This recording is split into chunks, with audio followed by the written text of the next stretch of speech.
Boa noite, pessoal. Sou o Fábio, reitor de Medicina de Família e Comunidade aqui de Votuporanga. E hoje a gente vai falar de osteoartrite.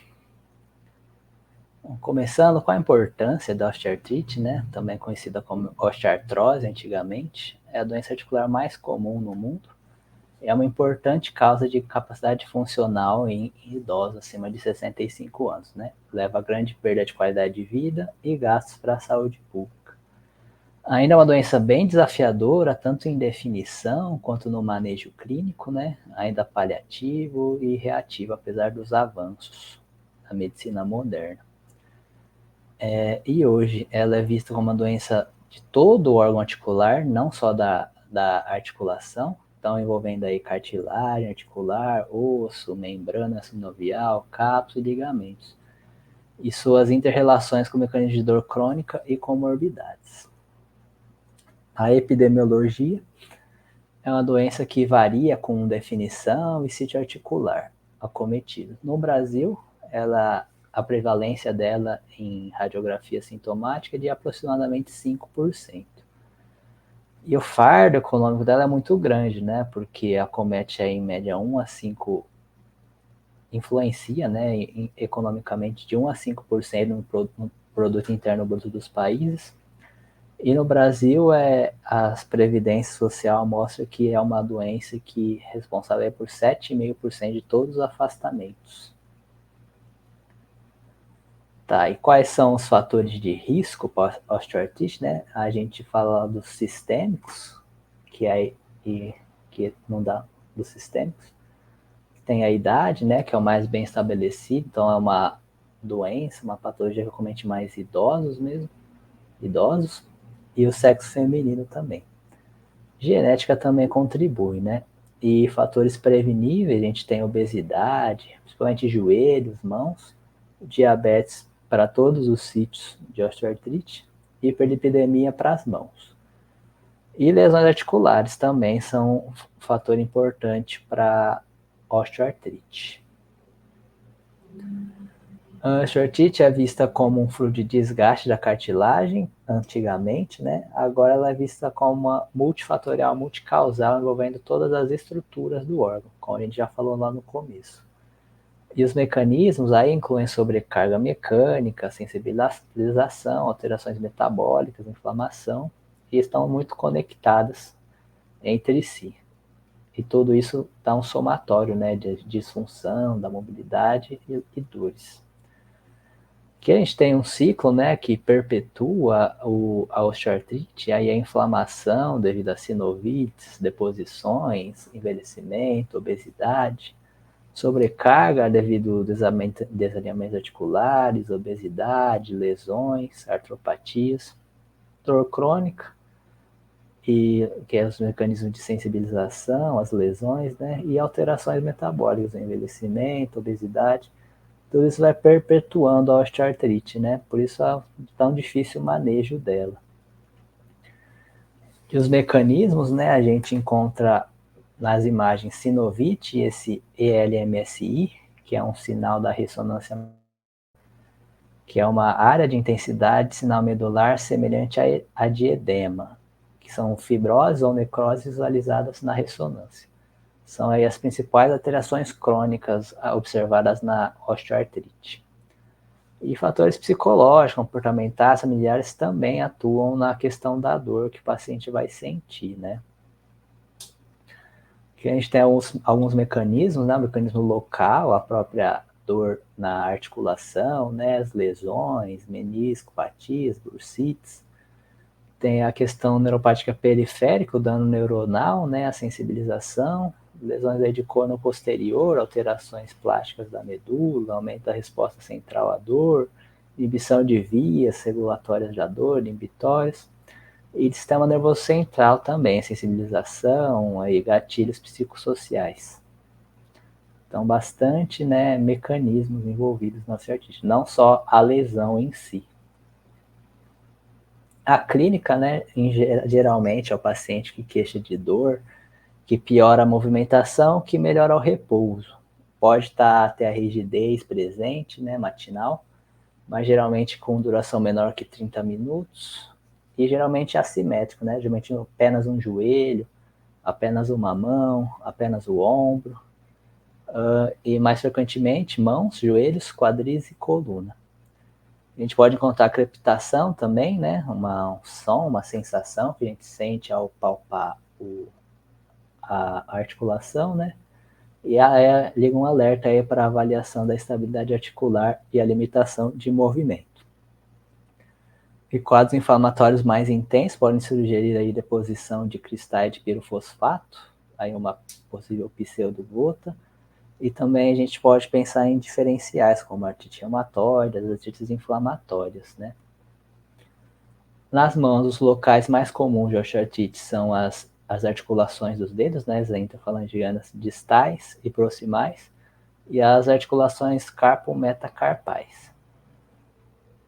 Aí as alterações características, né, são hipertrófica das interfalangianas são recebem nomes, né, epônimos. As das interfalângicas distais são os nódulos de Heberden e as das proximais os nódulos de Bouchard. Ficar atento, né, se o paciente tiver acometimento nas mãos apenas das interfalângicas proximais, a gente liga o alerta para uma possível artrite reumatoide. Lembrar também que punhos e articulações metacarpo-falângicas são poupadas na osteoartrite, certo? E a rigidez matinal também pode estar presente, como a gente falou. No quadril, a dor geralmente é sentido não na articulação em si, mas pode ser uma dor na lombar, uma dor glútea, raramente na própria articulação, né?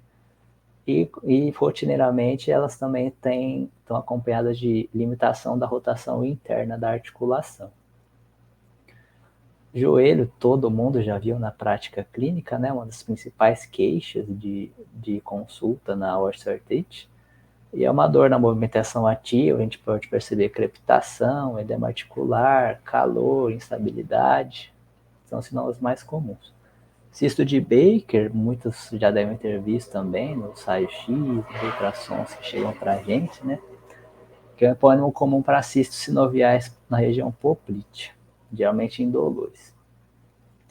E no exame físico, a gente deve avaliar as sinais de inflamação, ver se tem calor local, algum tipo de derrame, e também avaliar a questão de meniscos, ligamentos também, para avaliar a estabilidade. Nos pés, a gente pode ver a presença de dor na articulação metatarso-falângica, pode ter edema, né, hálux rígido, ou desvio, hálux valgo, também conhecido como aí o joanete, né. E também ligar o alerta se a gente perceber edema em outras articulações metatarso-falângicas ou acometimento de tornozelos, pensar mais em artrite reumatoide.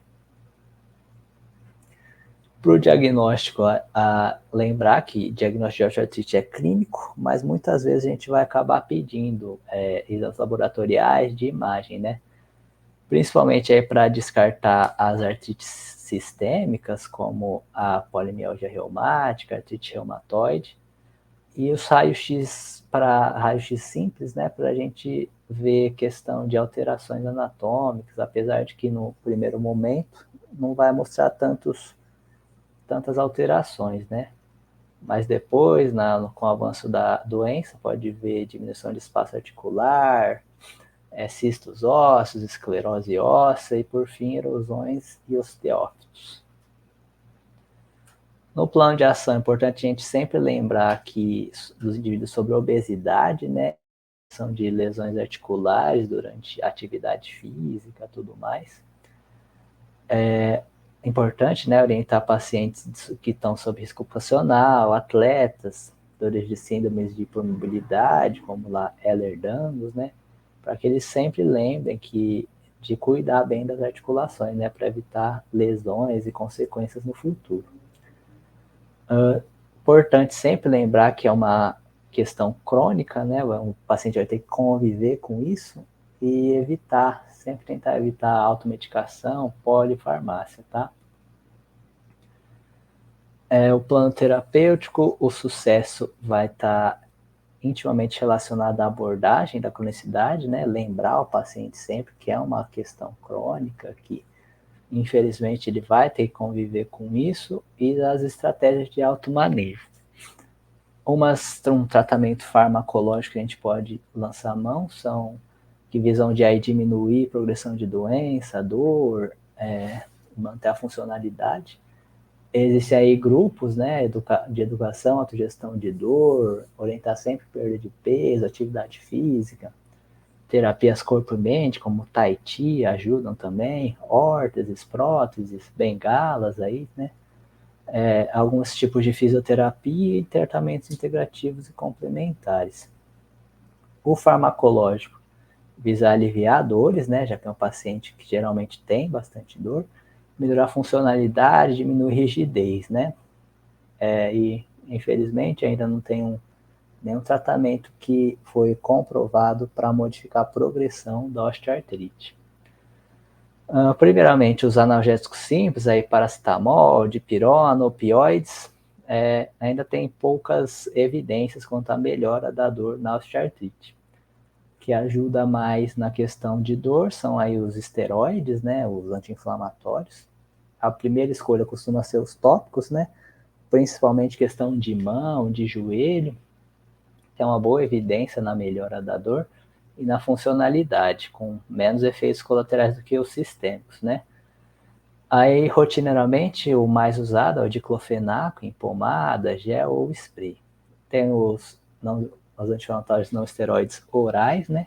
Também são medicação de primeira linha, mas como a gente já sabe, deixar um uso menor, restrito, por curto período, devido à possibilidade de úlcera gástrica, né, lesão renal, tudo isso. Esteroides intraarticulares são eficazes também, né, a curto prazo, mas ainda não tem bem estabelecido os malefícios, os benefícios a longo prazo desse tratamento. Os esteroides orais também auxiliam na crise aguda, evitar a longo prazo, também por efeitos colaterais, né. Capsaicina, também tópica, tem eficácia mão, joelho, menos indicada para o quadril devido à profundidade da articulação, né? E agentes de ação central, o único que tem evidência mesmo sobre a osteoartrite é a duloxetina, para dor em joelho, né? Mas ainda assim, na clínica, na prática, ela é bastante usada também para osteoartrite em mão e quadril, certo? Não tem estudos evidenciando a eficácia de outros fármacos que a gente vê bastante no dia a dia, né? Pregabalina, gabapentina, os tricíclicos, os inibidores seletivos, mas sempre conversar com o paciente sobre a adoção dessas medicações, mas são medicações que agem nos mecanismos centrais, né? Então, possivelmente tem também um efeito benéfico na questão da dor. E a gente vai pensar em cirurgia, né? Mudar, colocar uma prótese no lugar da lesão da articulação cometida, quando a gente não conseguir resultados bons, né, na terapia conservadora, de continuar com a dor muito forte, intratável, tem a funcionalidade diminuída e nas vidas diárias ou com deformidades graves. Aqui uma tabelinha para terminando já. Quando a gente pensar em lembrar que a osteoartrite é uma doença aí que a gente tem que tratar ela com o paciente, com a equipe multidisciplinar, né, para ter os melhores resultados.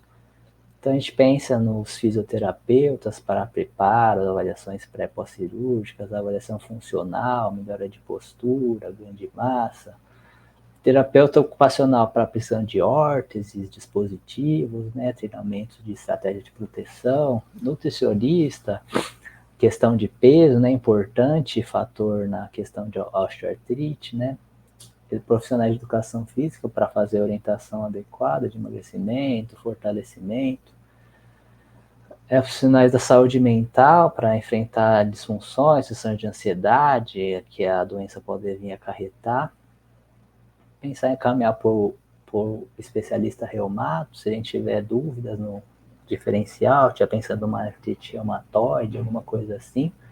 E no ortopedista, quando a gente pensar em pacientes elegíveis para substituição, né, articular, cirurgia, principalmente questão de quadril, joelho.